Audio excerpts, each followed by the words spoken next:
ایک دفعہ کا ذکر ہے کہ ایک ملک پر ایک ظالم و جابر بادشاہ حکومت کرتا تھا۔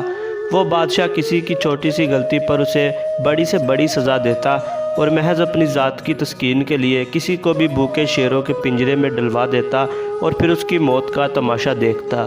اس ملک کی رعایا بہت غریب تھی، مگر بادشاہ کی عیش و عشرت کی انتہا نہ تھی۔ اس بادشاہ کے 3 بیٹے بھی تھے جو کہ بادشاہ سے بالکل الگ ہی خصلت کے مالک تھے۔ بادشاہ کے تینوں بیٹے انتہا درجہ کے رحم دل، حسن اخلاق اور سخی تھے، جو اکثر اپنے والد کے کسی بھی زیادتی والے اقدام کی سخت مخالفت کرتے۔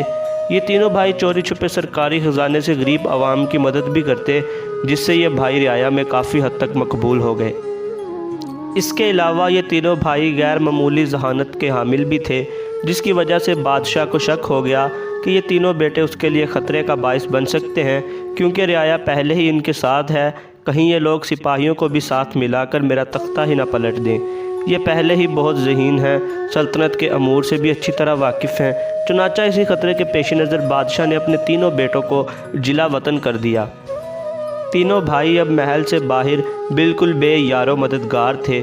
چنانچہ انہوں نے منصوبہ بنایا کہ کیوں نہ کسی دوسرے ملک جا کر وہاں سرکاری ملازمت اختیار کی جائے۔ یقیناً ہمارے تجربے کی وجہ سے وہاں کا بادشاہ ہمیں اچھی ملازمت سے نوازے گا۔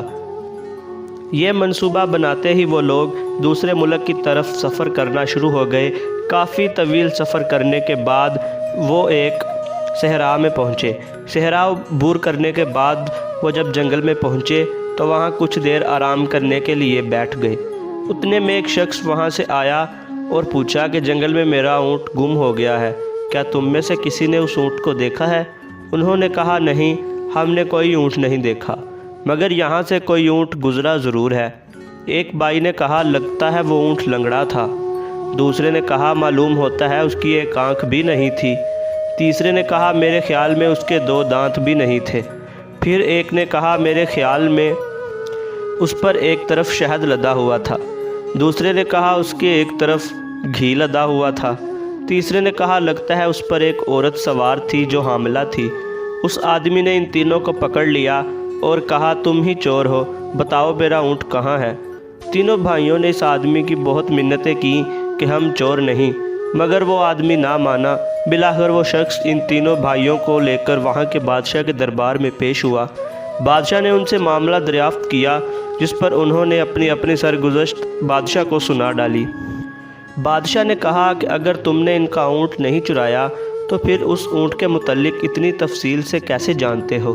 انہوں نے کہا حضور، جس جگہ سے اونٹ گزرا تھا وہاں راستے کے ایک طرف گھاس چرنے کے نشانات تھے اور دوسری طرف نہیں تھے۔ اس سے ہم نے اندازہ لگایا کہ وہ اونٹ ایک آنکھ سے اندھا ہے۔ جہاں سے اس نے گھاس چری تھی وہاں بھی کچھ حصہ گھاس کا موجود تھا۔